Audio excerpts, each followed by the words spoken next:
경쟁자가 없습니다. 전 세계에 단 한 곳뿐입니다. 영하 163도의 극한 속에서 천연가스 한 방울도 새지 않게 막는 그 부품. 일본이 덤볐다가 못 이기겠다며 스스로 손을 뗐고 프랑스조차 인정해버린 그 기술이 한국 시골 공장 하나에 있습니다. 그리고 대통령 앞에서 그 사실을 말한 남자의 아버지는 초등학교 졸업장이 전부인 청년이었습니다. 그 청년의 손에 들린 건 낚싯대 한 대였습니다. 그 충격적인 전말을 지금 공개합니다.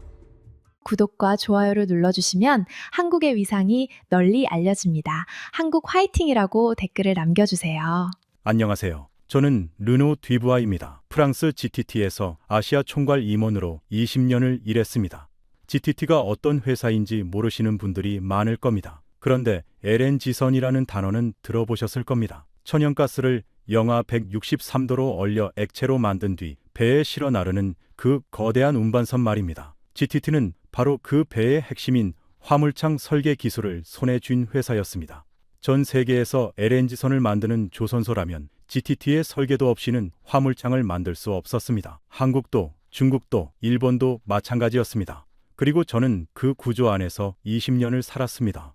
제가 아시아 총괄을 맡았던 시절, 한국은 우리의 가장 큰 고객이었습니다. 세계에서 LNG선을 가장 많이 만드는 나라였으니까요.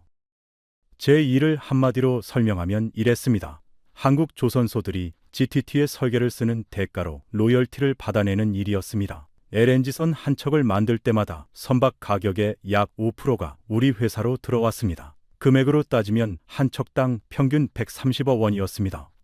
한국 조선소들이 배를 팔아 남기는 순이익이 보통 배 가격의 10% 정도라는 걸 아신다면 그 이익의 절반 가까이가 설계도 한 장값으로 프랑스에 빠져나간다는 뜻이었습니다. 업계에서는 이런 말이 돌았습니다. 제주는 한국이 부리고 돈은 프랑스가 번다고요. 저는 그 말을 들을 때마다 솔직히 나쁘지 않은 기분이었습니다. 그게 현실이었으니까요.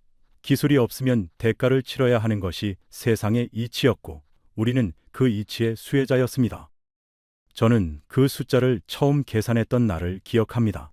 파리 본사에서 아시아 담당으로 처음 발령받은 해였습니다. 선임 담당자가 넘겨준 엑셀 파일을 열었을 때 한국 조선소들이 연간 지불하는 로열티 합계를 보고 저도 모르게 멈칫했습니다.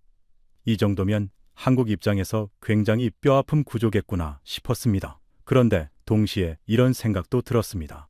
이 구조는 바뀌기 어렵다. 화물창 설계 기술은 수십 년간 실제 운항 데이터와 안전 검증이 쌓여야 신뢰를 받을 수 있는 분야입니다. 선주 입장에서는 검증되지 않은 설계를 쓰겠다고 선택하기가 쉽지 않습니다. 그 신뢰의 장벽이 GTT의 가장 강력한 해자였습니다. 저는 그 해자가 적어도 제가 은퇴하기 전까지는 무너지지 않을 거라 생각했습니다. 한국이 처음 LNG선을 만들기 시작한 건 1995년이었습니다. 그때부터 2025년까지 30년 동안 한국 조선소들이 GTT에 지불한 로열티를 합산하면 자그마치 7조 4천억 원이 넘습니다. 배 한 척 팔 때마다 130억씩 30년 동안이요. 저는 이 숫자를 말할 때 한국 사람들이 어떤 표정을 짓는지 압니다. 입술이 굳어지고 눈빛이 달라집니다. 하지만 어쩔 수 없었습니다. 기술이 없으면 대가를 치러야 하는 게 세상의 이치였으니까요. 그리곤 그 이치가 앞으로도 오래 유지될 거라 믿었습니다. GTT의 기술 장벽은 수십 년에 걸쳐 쌓아온 것이었고 그것을 단숨에 뛰어넘는 것은 사실상 불가능에 가까웠습니다.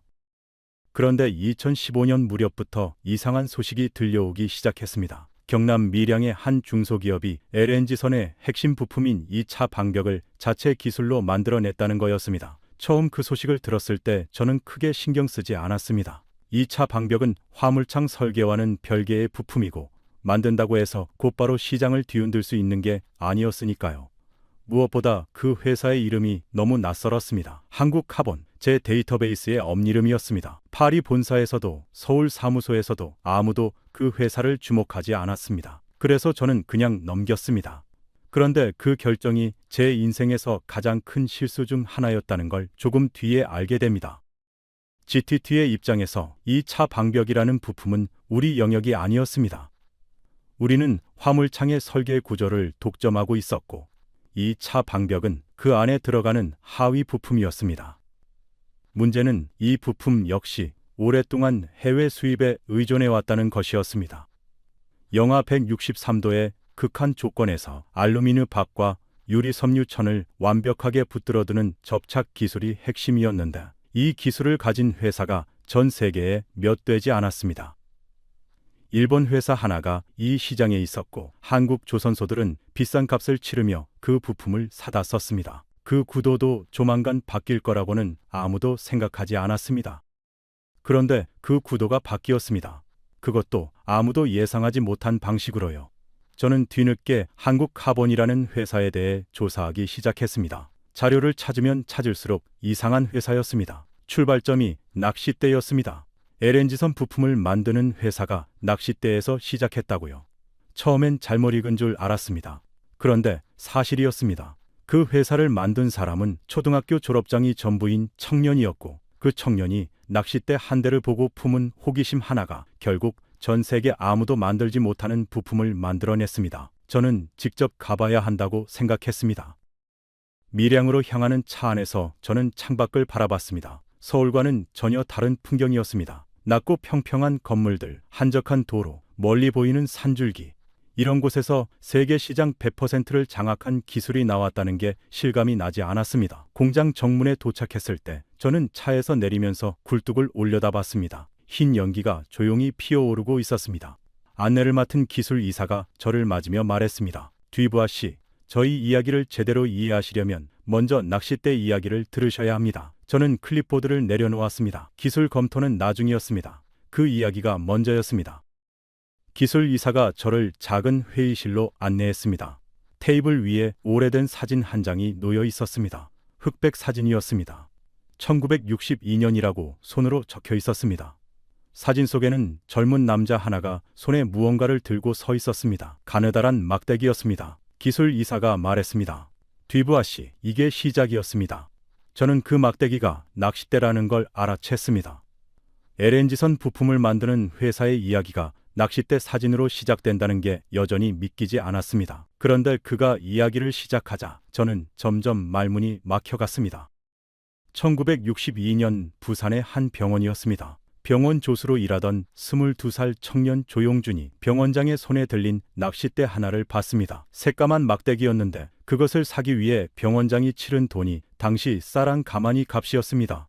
지금으로 치면 수십만 원에 달하는 금액이었습니다. 일본에서 밀수입된 것이었습니다. 대부분의 사람이라면 비싸다며 혀를 차고 지나쳤을 겁니다. 그런데 조용준의 머릿속에는 전혀 다른 질문이 차올랐습니다. 도대체 저 가느다란 막대기가 무엇으로 만들어졌기에 휘어지면서도 부러지지 않고 저렇게 비싼 값을 받을 수 있는 걸까? 이 단순한 질문 하나가 한 사람의 인생을 바꿨습니다. 그리고 훗날 대한민국 소재 산업의 운명도 바꿨습니다. 조용준이 어떤 사람인지를 이해하려면 그의 출발점을 먼저 알아야 합니다. 1930년 전라남도 단양에서 태어난 그가 받은 정규 교육은 1944년에 졸업한 소학교 6년이 전부였습니다. 중학교 진학은 꿈도 꿀 수 없는 형편이었습니다. 아들을 상급학교에 보내지 못해 가슴에 한을 품던 어머니는 결국 그 한을 풀지 못한 채 세상을 떠났습니다. 배움에 굶주린 소녀는 다른 길을 찾았습니다. 동네 병원에서 잔심부름을 하며 원장실에 꽂힌 일본어 의학 서적을 혼자 파고들기 시작했습니다. 누가 가르쳐주는 사람은 없었습니다. 모르는 단어가 나오면 사전을 뒤지고 또 뒤지며 글자 하나하나를 깨우쳐 나갔습니다. 그렇게 독학으로 쌓은 지식이 어찌나 깊었던지 18살에는 250가지 약의 이름과 쓰임새를 줄줄 외우며 병원 약재실 책임자 자리까지 올랐습니다. 이런 사람이었기에 낚싯대를 향한 호기심은 단순한 궁금증으로 끝나지 않았습니다. 그는 낚싯대의 비밀이 유리섬유라는 낯선 재료에 있다는 사실을 알아냈고 이 재료를 공부하기 위해 헌책방을 뒤지고 다녔습니다. 형편이 어려워 책을 살 돈조차 없었습니다. 그가 찾아낸 방법은 담배가게 주인에게 담배 한두 갑을 사주고 양해를 구한 뒤 가게 한구석에 쪼그려 앉아 일본 전문 서적을 읽는 것이었습니다. 이렇게 시작된 혼자 공부는 평생 이어졌습니다. 일본에서 매달 나오는 공업재료라는 전문 잡지를 40년 넘게 빠짐없이 구독하며 탐독했고 훗날 그의 사무실 한쪽 벽은 연도별로 쌓인 그 잡지들로 가득 채워지게 됩니다. 저는 그 이야기를 들으며 잠시 말이 없었습니다. 담배가게 구석에서 혼자 잡지를 읽던 청년이 40년 뒤 LNG선 부품 세계 시장을 장악했다는 이야기가 머릿속에서 맞닿지 않았습니다. 기술 이사가 말을 이었습니다. 1962년 낚싯대를 본 그분이 내린 결론은 단순했습니다. 유리 섬유를 직접 만들어 보자. 당시 우리나라에는 유리 섬유를 만드는 기술도 공장도 전혀 없었습니다. 소재 산업이라는 말 자체가 생소하던 불모지였습니다.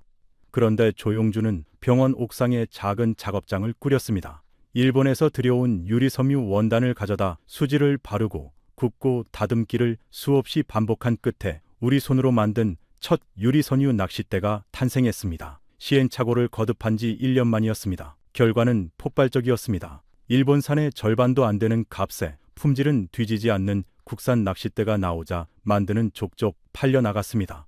늘어나는 주문을 감당하기 위해 그는 1966년 은성사라는 회사를 차렸고 이 회사는 순식간에 국내 낚싯대 시장을 휩쓸었습니다.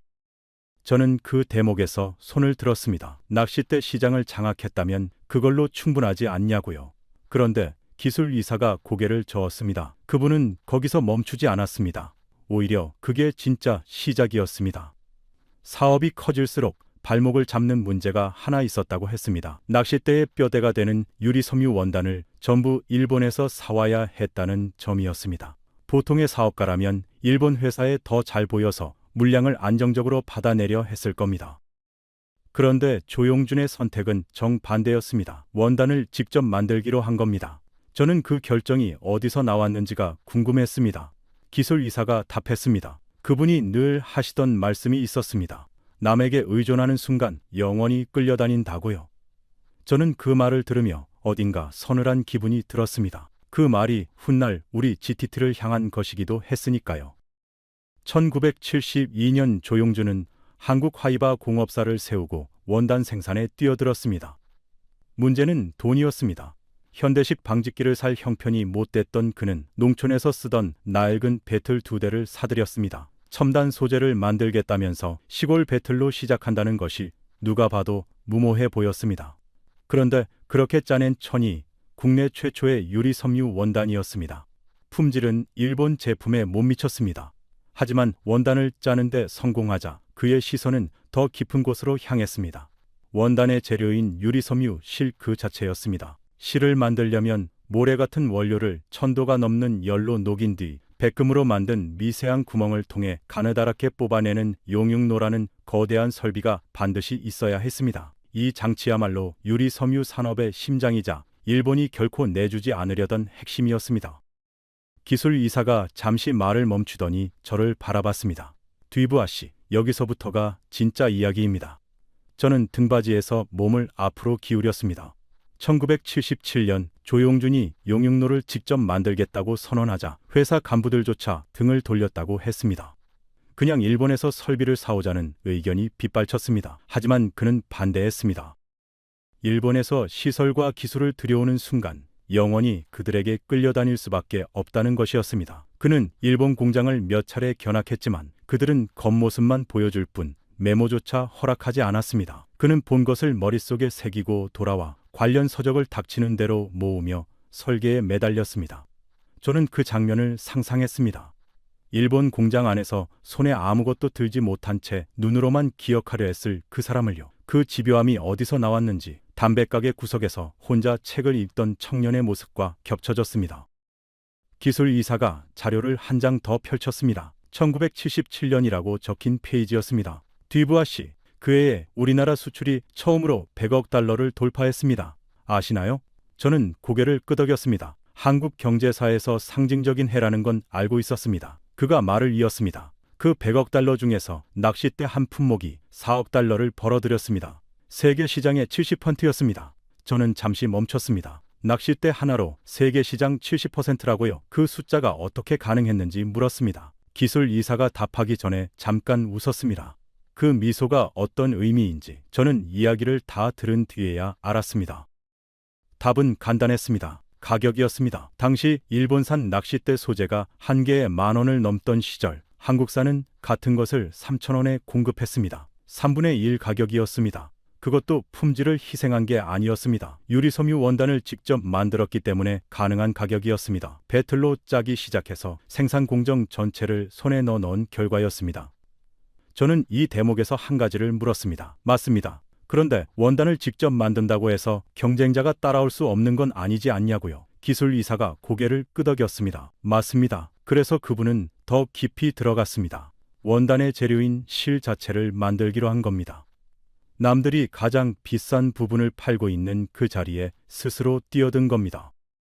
용융로 이야기가 시작됐습니다.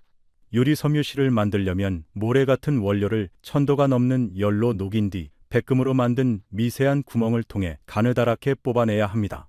이 공정을 담당하는 설비가 용융로입니다. 당시 전 세계에서 이 설비를 자체 제작할 수 있는 나라는 손에 꼽았습니다. 미국, 일본이 각자의 기술을 철저히 봉쇄하고 있었습니다. 일본 공장을 방문했을 때 메모조차 허락하지 않았다는 이야기를 이미 들은 터였습니다. 그 벽 앞에서 조용준이 선택한 방법은 단 하나였습니다. 직접 만든다. 기술 이사가 말했습니다. 1977년 용융로를 직접 만들겠다고 선언하자 회사 간부 대부분이 반대했습니다. 그냥 일본에서 사오자고요. 저는 그 상황이 이해됐습니다. 상식적인 판단이었으니까요. 그런데 조용준은 반대를 무릅쓰고 밀어붙였습니다.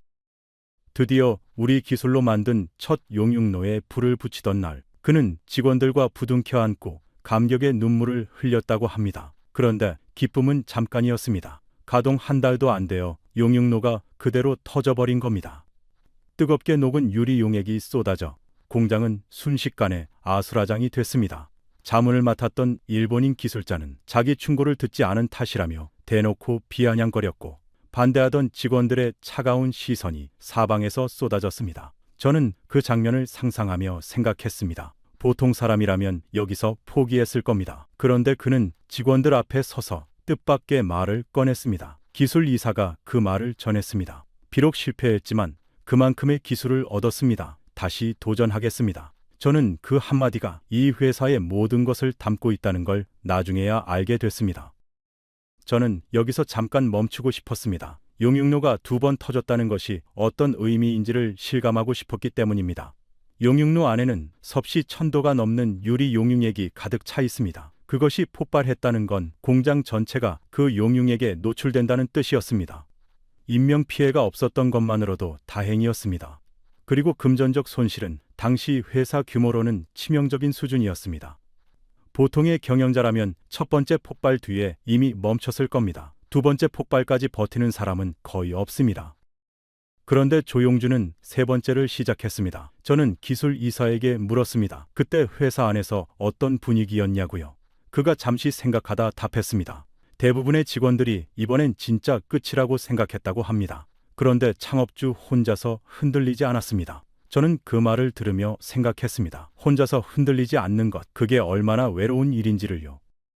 곧바로 2번째 용융로를 만들었습니다. 그런데 이번에는 반년 만에 또 터졌습니다. 사내에는 아예 용융로 개발을 그만두자는 반대파가 무리를 이뤘습니다. 그는 이들을 설득하다 끝내 일부 간부를 내보내는 결단까지 내렸습니다. 그리고 3번째 용융로를 세웠습니다. 저는 그 이야기를 들으며 조용히 계산해 봤습니다. 용융로가 한 번 터질 때마다 공장이 멈추고 손실이 쌓이고 사람이 떠나갔을 겁니다. 투자자가 있었다면 진작 철수했을 겁니다. 2번의 폭발을 버텨내고 3번째를 다시 짓는다는 건 보통의 집념이 아니었습니다.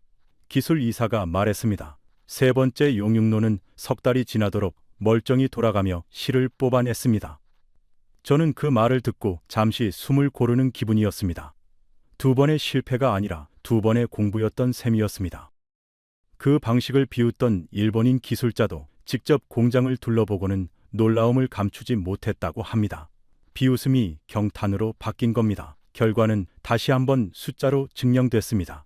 1986년 조용준은 밀양에 세운 공장에 가스와 전기를 함께 쓰는 독특한 용융로를 들였는데, 이는 미국과 유럽조차 위험하다며 포기했던 방식이었습니다.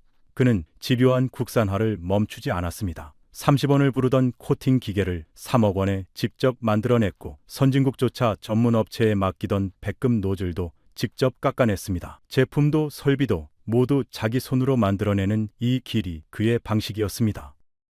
저는 이 대목에서 한 가지를 짚고 싶었습니다. 맞습니다. 그런데 낚싯대 시장에서 이긴 게 LNG선 부품과 무슨 상관이냐고요. 기술 이사가 기다렸다는 듯 말했습니다. 바로 그게 핵심입니다. 그분이 용융로를 만들면서 쌓은 건 기술만이 아니었습니다. 어떤 벽 앞에서도 직접 만들겠다는 습관이었습니다.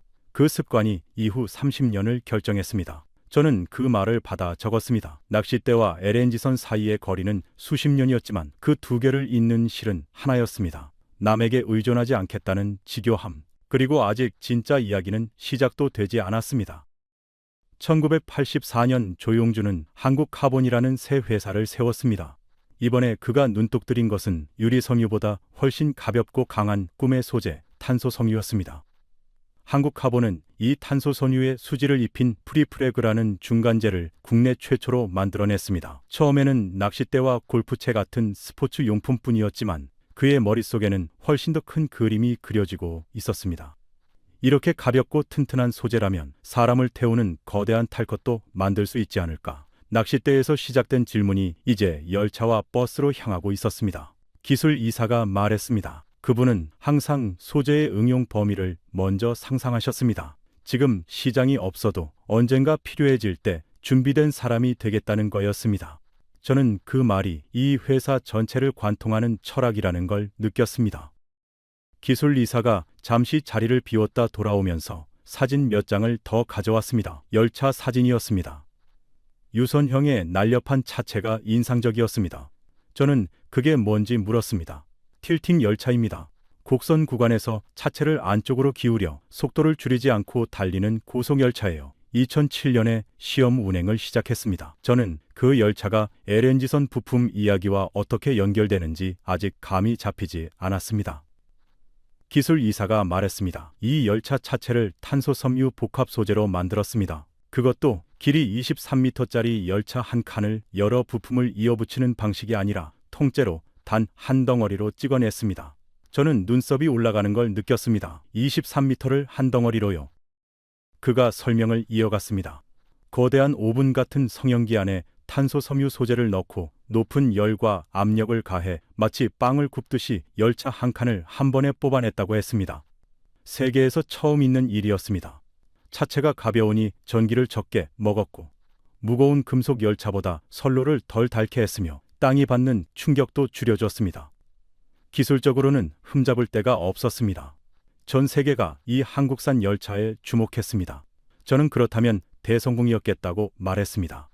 그런데 기술 이사의 표정이 굳었습니다. 아닙니다. 이 열차는 결국 사업으로 이어지지 못했습니다. 경제성이 없다는 이유로 생산이 멈춰버린 것이었습니다. 기술의 승리가 곧바로 시장의 성공으로 연결되지는 않는다는 냉혹한 현실이었습니다. 저는 열차 사진을 좀 더 들여다봤습니다. 차체 표면이 금속과 달리 매끄럽고 일체감이 있었습니다. 용접 자국이 없었습니다. 23m가 하나의 덩어리라는 게 사진으로도 느껴졌습니다. 저는 이 기술이 얼마나 어려운 건지 물었습니다. 기술 이사가 답했습니다. 일반적으로 열차 차체는 수백 개의 부품을 이어붙여 만듭니다. 그 접합 부위마다 무게가 추가되고 진동이 쌓이면 약해지는 지점이 생깁니다. 단일 성형은 그 문제를 원천 차단합니다. 하지만 그만큼 한 번에 성공해야 합니다. 실패하면 처음부터 다시입니다. 저는 그 설명을 들으며 용융로가 2번 터졌을 때도 3번째를 만들었던 사람이 이 도전을 선택한 이유를 어렴풋이 알 것 같았습니다. 한 번에 성공해야 하는 것들을 이 회사는 두려워하지 않았습니다. 그 사업에 투입된 돈만 약 917억 원이었습니다. 저는 그 숫자를 들었을 때 잠시 말이 없었습니다. 917억, 세계 최초의 탄소섬유 열차를 만들고도 시장에서 팔리지 않아 멈춰야 했다는 것. 저는 조용준이 그 결과 앞에서 어떤 심정이었을지 궁금했습니다. 기술 이사가 말했습니다. 그분은 좌절하지 않으셨습니다. 곧장 다음 도전으로 눈을 돌리셨습니다. 저는 그 말이 처음에는 가볍게 들렸습니다. 그런데 이야기를 더 들으면서 그게 얼마나 대단한 일인지를 알게 됐습니다. 보통 사람은 917억을 날린 뒤 다음 도전을 시작할 수 없습니다. 몸도 마음도 이미 무너져 있으니까요.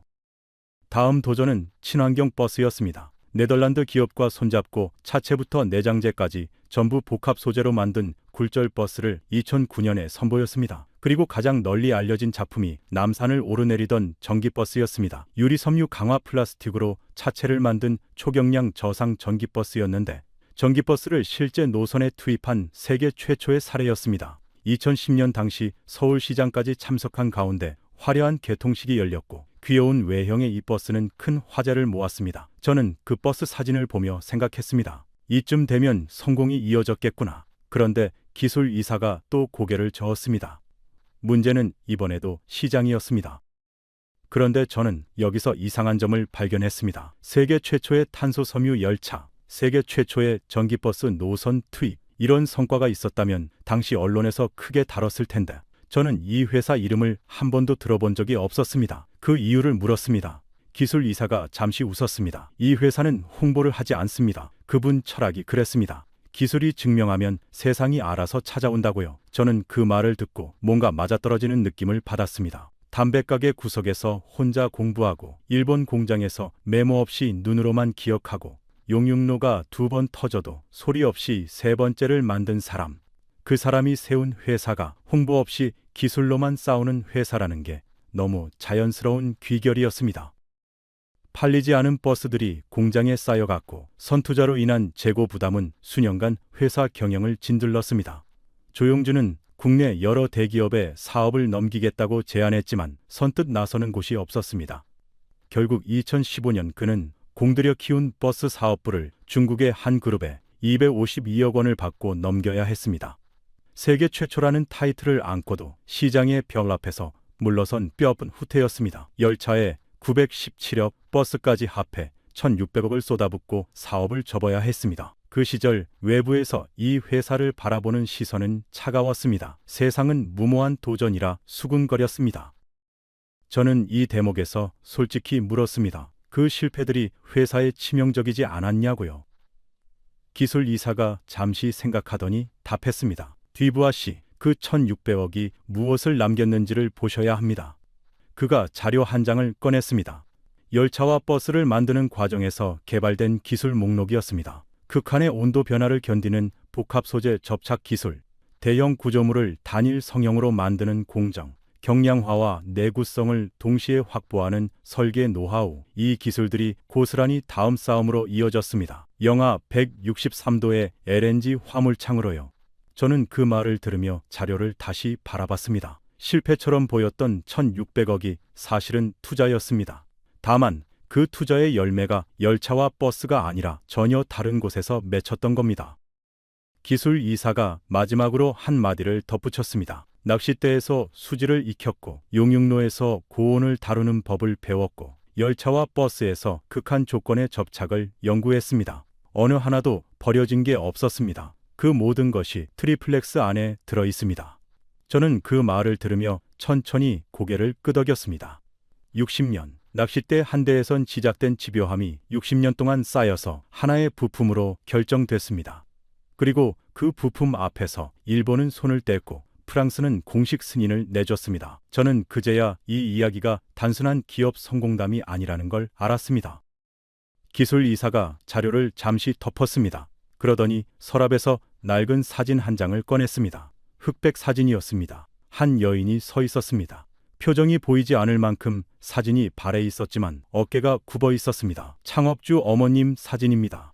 기술 이사가 조용히 말했습니다. 아들을 상급학교에 보내지 못한 한을 풀지 못하고 돌아가셨습니다. 저는 그 사진을 한참 바라봤습니다. 초등학교 졸업장이 전부였던 청년. 그 청년의 어머니가 세상을 떠나면서 가슴에 품었을 그 한이 어떤 것이었을지 저로서는 가늠하기 어려웠습니다. 그런데 그 한이 오히려 아들을 더 집요하게 만들었을지도 모른다는 생각이 들었습니다. 기술 이사가 말을 이었습니다. 그분이 독학으로 공부하던 방식이 하나 있었습니다. 담배가게 이야기였습니다. 책을 살 돈이 없어서 담배가게 주인에게 담배 한두 갑을 사주고 양해를 구한 뒤 가게 한 구석에 쪼그려 앉아 일본 전문 서적을 읽었다는 이야기. 저는 그 장면을 상상했습니다. 쪼그려 앉은 자세로 돈도 시간도 없이 하지만 포기하지 않고 글자 하나하나를 눈에 새기던 청년. 그 공부가 평생 이어졌습니다. 일본에서 매달 나오는 공업재료라는 전문 잡지를 40년 넘게 빠짐없이 구독했습니다. 기술 이사가 말했습니다. 그분 사무실 한쪽 벽이 그 잡지들로 가득 찼습니다. 연도별로 정리해서요. 40년치가 빼곡했습니다. 저는 그 벽을 상상했습니다. 초등학교 졸업장이 전부인 사람이 40년 동안 한 달도 빠짐없이 쌓아온 공부의 흔적. 기술 이사가 말을 잠깐 멈추더니 창밖을 바라봤습니다. 그리고 다시 저를 향해 말했습니다. 뒤부아 씨, 그분이 돌아가신 게 2019년입니다. 저는 그 말을 듣고 가슴이 먹먹해졌습니다. 낚싯대를 본 게 1962년이고 돌아가신 게 2019년이었습니다. 57년입니다. 57년 동안 하나의 질문을 붙들고 살았습니다. 더 깊이, 더 직접, 더 자립적으로. 그리고 그 57년의 끝에서 세계시장 100% 독점이라는 숫자가 나왔습니다. 저는 그 숫자가 처음에는 단순한 비즈니스 성과처럼 들렸습니다. 그런데 이 이야기를 다 들은 지금은 달리 보였습니다. 그 100%는 57년이라는 시간의 무게였습니다. 담배가게 구석, 터진 용융로, 팔리지 않은 버스들, 그 모든 것이 쌓여 만들어진 숫자였습니다. 저는 그 이야기를 듣다가 문득 제 자신을 돌아봤습니다. 저는 프랑스 최고의 공과 대학을 나왔습니다. 대학원까지 마쳤습니다. GTT에 입사할 때 제 학력이 큰 무기가 됐습니다. 그런데 지금 제 앞에 있는 이 이야기는 그런 학력 없이도 전 세계 시장을 장악하는 기술을 만들어냈습니다. 담배가게 구석에서 쪼그려 앉아 읽은 책들이 정규 교육을 받은 수천 명의 엔지니어들이 만들지 못한 것을 만들어냈습니다. 저는 그게 어떻게 가능한 건지 물었습니다. 기술 이사가 잠시 생각하다 답했습니다. 그분은 모르는 걸 창피하게 여기지 않으셨습니다. 모르면 찾고 찾아도 모르면 직접 해보는 게 당연한 거라고 하셨습니다. 용융로가 2번 터졌을 때 이야기로 다시 돌아왔습니다. 첫 번째 폭발 뒤 직원들 앞에서 비록 실패했지만 기술을 얻었으니 다시 도전하겠다고 했을 때 그 말을 들은 직원들의 반응이 어땠는지를 물었습니다. 기술 이사가 말했습니다. 어이없다고 생각한 분들도 많았다고 합니다. 공장이 난장판이 됐는데 그 자리에서 기술을 얻었다니요. 그런데 나중에 직원들이 그 말의 의미를 알게 됐다고 합니다.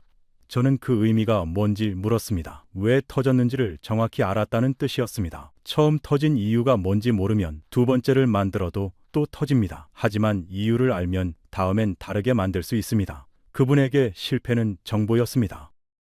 저는 조문수 회장, 창업주의 아들에 대한 이야기도 물었습니다. 아버지의 뒤를 이어 회사를 이끌고 있는 사람이었습니다. 기술 이사가 말했습니다.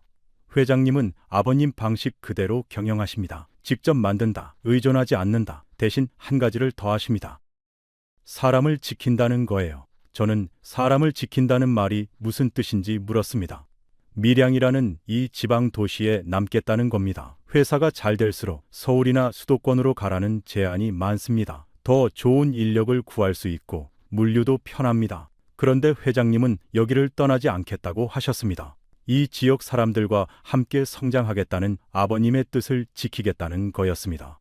저는 그 말을 듣고 생각했습니다. 세계 시장 100%를 가지고 있는 회사가 지방 도시를 떠나지 않겠다고 버티고 있다는 것. 그것도 하나의 집요함이었습니다. 두 번째 폭발 뒤에도 마찬가지였습니다. 반대파 간부들을 내보내는 결단을 내리고 세 번째 용융로를 세울 때 그의 나이는 이미 50대에 가까웠습니다. 첫 낚싯대를 본 게 32살이었고 유리섬유를 공부한 게 30대였으며 용융로를 직접 만들겠다고 나선 게 47살이었습니다. 보통 사람이라면 나이가 들수록 안정을 원합니다. 실패를 2번 겪으면 더욱 그렇습니다. 그런데 이 사람은 반대로 갔습니다. 기술 이사가 말했습니다. 그분이 늘 하시던 말씀이 있었습니다. 해봤다는 경험이 쌓이면 두렵지 않다고요. 무서운 건 해보지 않은 것이지 해봤는데 실패한 건 두렵지 않다고요. 저는 그 말을 듣고 잠시 눈을 감았습니다. 기술 이사가 조문수 회장의 대통령 면담 이야기를 꺼냈습니다. 회장님이 대통령 앞에서 회사 이야기를 하셨을 때 2가지를 말씀하셨다고 합니다. 하나는 2차 방벽이 세계 시장 100%라는 것. 그리고 다른 하나는 회사는 잘 되는데 사람이 없다는 것이었습니다.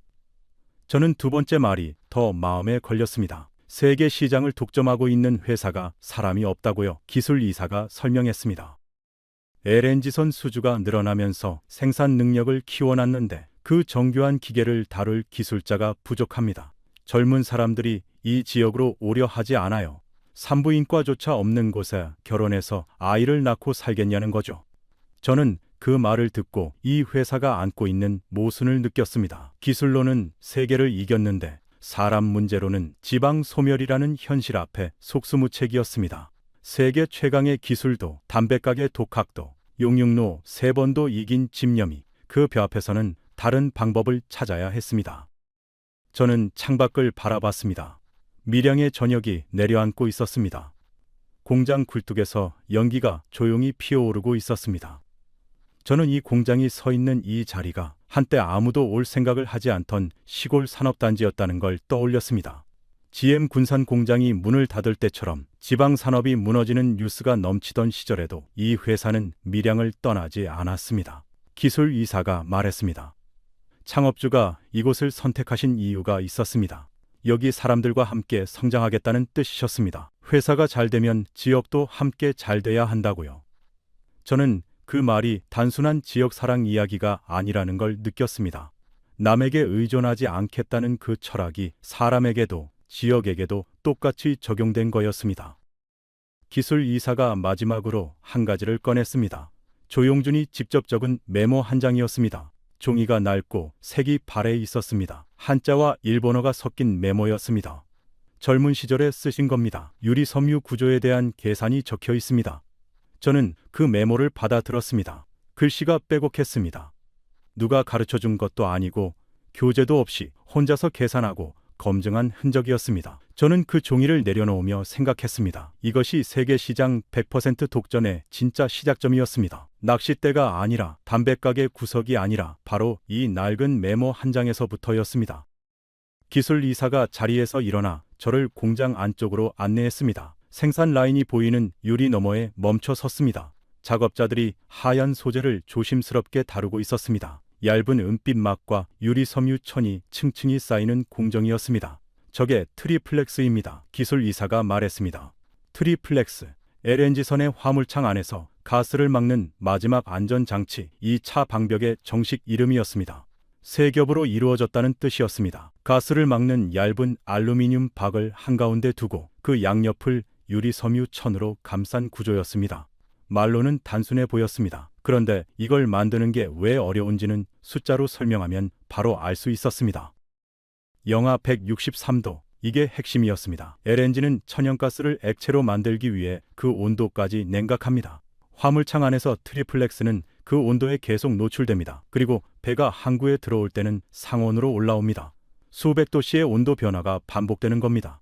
문제는 알루미늄 박과 유리 섬유천이 온도 변화에 반응하는 방식이 서로 다르다는 점이었습니다. 온도가 내려가면 수축하는 정도가 다르고 올라가면 팽창하는 정도도 다릅니다. 그 차이가 쌓이면 두 재료 사이가 벌어집니다. 틈이 생깁니다. 그리고 그 틈으로 영하 163도의 액화가스가 스며들면 배 전체가 위험에 빠집니다. 핵심은 이 두 재료를 영하 163도에서도 상온에서도 그 수백 번의 온도 변화 내내 단 한 군데도 떨어지지 않게 붙들어두는 접착 기술이었습니다. 저는 그 설명을 들으며 GTT의 입장에서 생각했습니다. GTT가 화물창 설계를 독점하면서도 이 부품만큼은 외부에서 조달해야 했던 이유가 바로 이것이었습니다. 접착 기술이 핵심인 이 부품은 설계 영역이 아니라 소재 영역이었습니다. 그리고 이 소재 영역에서 오랫동안 일본 회사가 독점적 지위를 누렸습니다. 그런데 한국 카본이 치고 들어왔습니다. 기술 이사가 말했습니다. 처음에 일본 회사는 우리를 신경 쓰지 않았습니다. 소재 산업은 진입 장벽이 높고 검증에 시간이 걸립니다. 설령 만들 수 있다 해도 고객의 신뢰를 얻기까지는 오래 걸리니까요. 맞는 말이었습니다. 그런데 한국 카본에게는 무기가 있었습니다.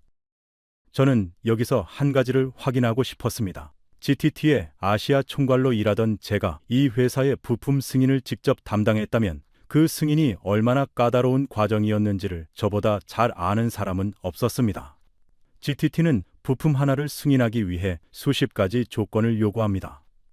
영하 163도 환경에서의 장기 노출 시험, 수백 번의 온도 사이클 반복 후 접착 상태 검증, 실제 파도 충격에 준하는 진동 시험, 그리고 모든 시험 결과를 담은 방대한 문서 제출. 웬만한 대형 화학회사도 이 과정을 통과하는데 수년이 걸립니다. 그런데 밀양의 한 중소기업이 이걸 해냈습니다. 승인서에 서명할 때 저는 그 사실을 무겁게 받아들였습니다. 이건 단순한 부품 승인이 아니었습니다. 새로운 경쟁자의 등장을 공식화하는 서명이었습니다. 낚싯대에서 쌓은 수지 기술, 용융로에서 익힌 고온 처리, 열차와 버스에서 연구한 극한 조건의 접착. 이 세 가지가 합쳐졌습니다. 기술 이사가 말했습니다. 저희가 접착제를 개발할 때 기준이 하나였습니다. 영하 163도에서도 상온에서도 단 한 번도 떨어지면 안 된다. 그것뿐이었습니다. 수백 번의 실험이 반복됐습니다. 접착제 배합을 바꾸고 코팅 방식을 바꾸고 경화 조건을 바꿨습니다. 그리고 마침내 두 종류의 트리플렉스를 모두 자체 기술로 만들어내는데 성공했습니다. 단단한 형태의 VSA와 곡선 부위에 들어가는 유연한 형태였습니다. 기술 이사가 말했습니다.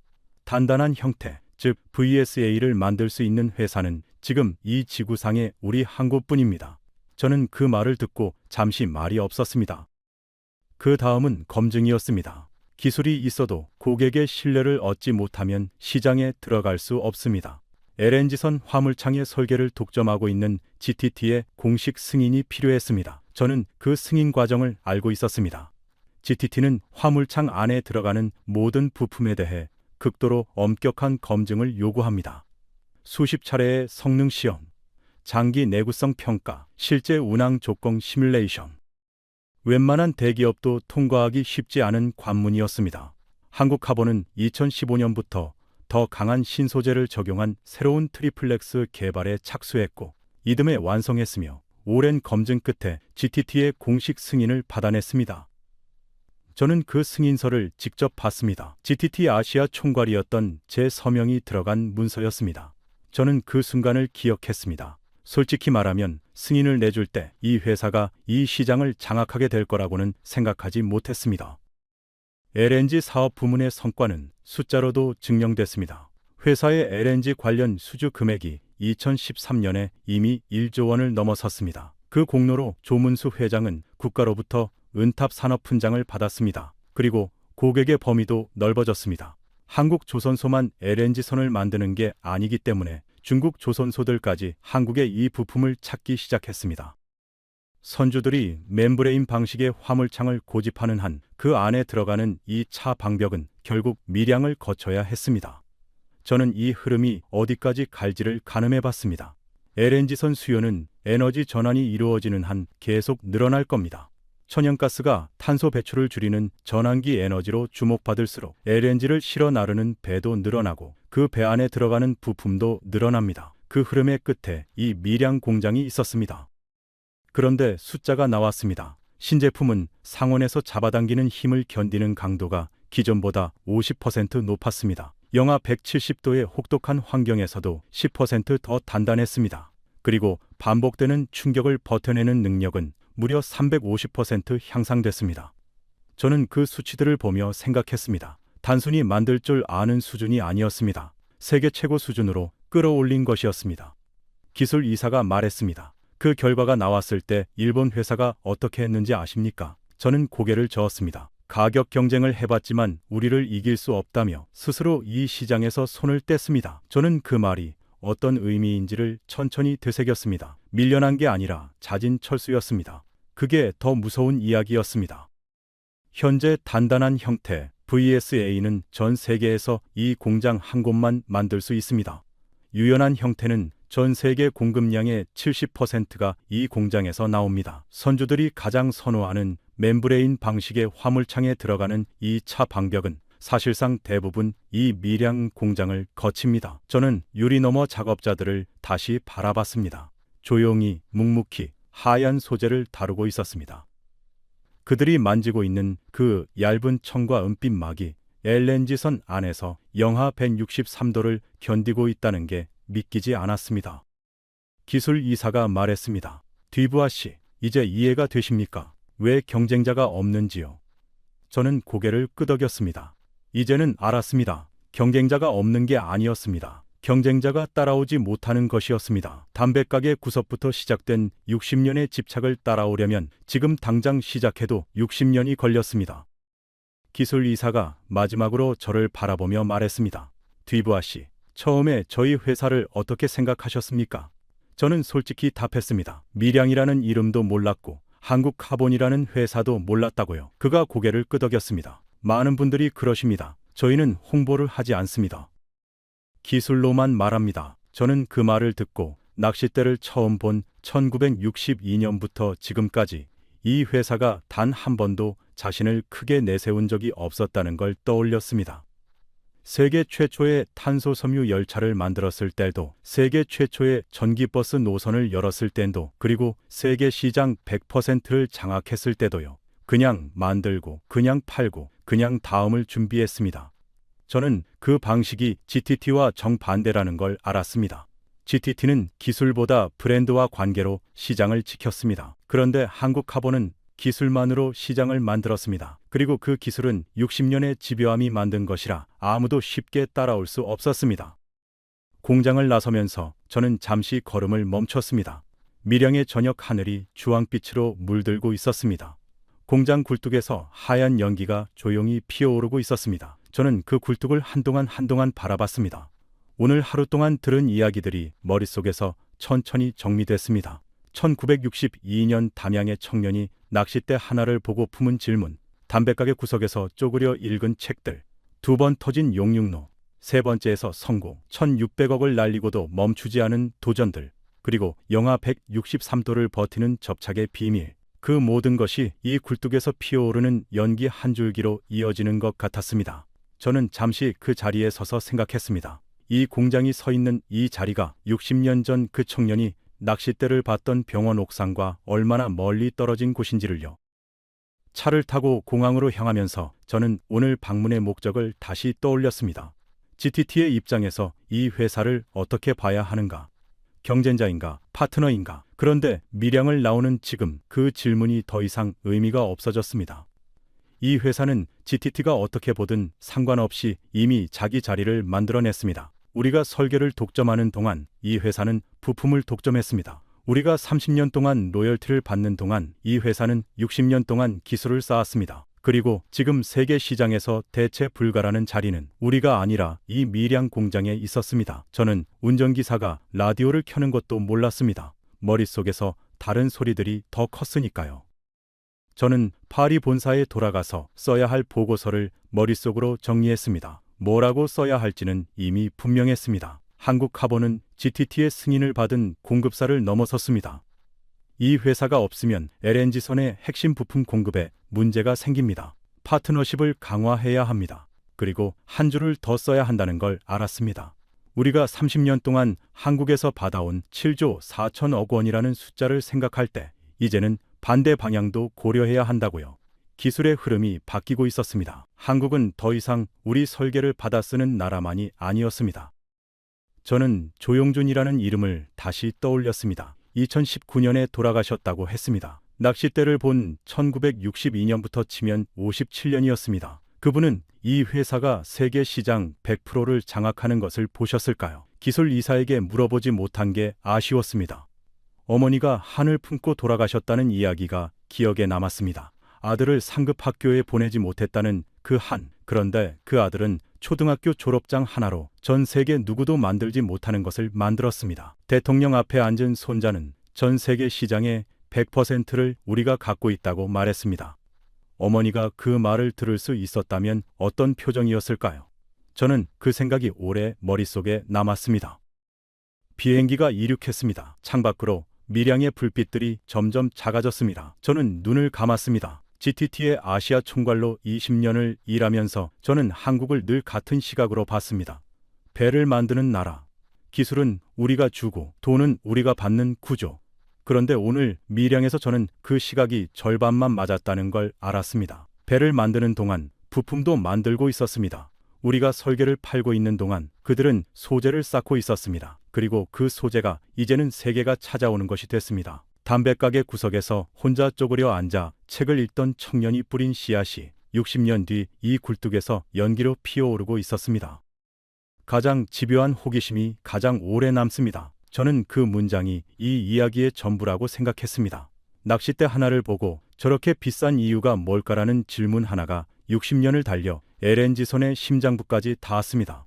아무도 가르쳐주지 않았고 아무도 믿어주지 않았으며 두 번 폭발하고도 세 번째를 시작했습니다. 그 집요함이 영하 163도를 버티는 부품이 됐습니다. 그리고 그 부품 앞에서 일본은 손을 뗐고 프랑스는 승인을 내줬습니다. 이 이야기가 의미 있으셨다면 구독과 좋아요, 그리고 주변에 널리 공유해 주세요. 대한민국 파이팅입니다. 지금까지 감동 라이프였습니다. 감사합니다.